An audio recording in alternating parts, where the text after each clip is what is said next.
পনির হচ্ছে এমন একটা খাবার যেটা হচ্ছে তোমার সবার বাড়িতেই থাকে কম বেশি, তো নিরামিষ হোক বা আমিষ। তো হ্যালো বন্ধুরা, আমি হলাম Trisha, welcome to Trisha cooking ডায়েরিতে।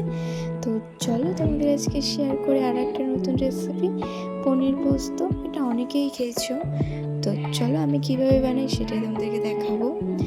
আমি এখানটা প্রথমে আদা জিরা বেটে নিয়েছি, কাজু পোস্ত পেস্ট করে নিয়েছি, আর এখানটা তুমি গুঁড়ো দুধও দিতে পারো চাইলে, না চাইলে তুমি এমনি বাড়ির দুধও দিতে পারো। আমি যেহেতু ছিল না, আমি গুঁড়ো দুধই গুলো একদম দিয়েছিলাম। স্বাদ মতো লবণ দেবো, একটু তোমার শুকনো লঙ্কার গুঁড়ো। এটা না, লঙ্কার গুঁড়োটা আমার বাড়িতে তৈরি করেছি আমি।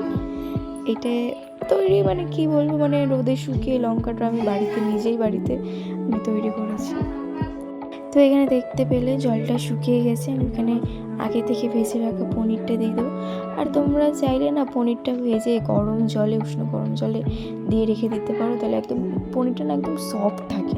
আমি এটা অনেকবার ট্রাই করেছি, কিন্তু আজকে আমার তাড়াহুড়োর চক্করে আমি দিতে পারিনি। তোমরা চাইলে কিন্তু দিও, অবশ্যই দারুণ সফট থাকে।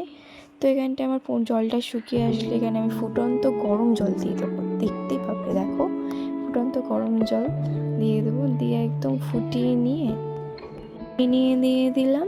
তো আচ্ছা, তোমরা যদি আমাকে কিছু জিজ্ঞাসা করো তো জিজ্ঞেস করতে পারো, কমেন্টে এসে বলো, আমি তার নেক্সট ভিডিওতে তোমাদের সেগুলো শেয়ার করব। যদি কারোর কিছু জিজ্ঞাসা করার থাকে তাহলে অবশ্যই জিজ্ঞাসা করো।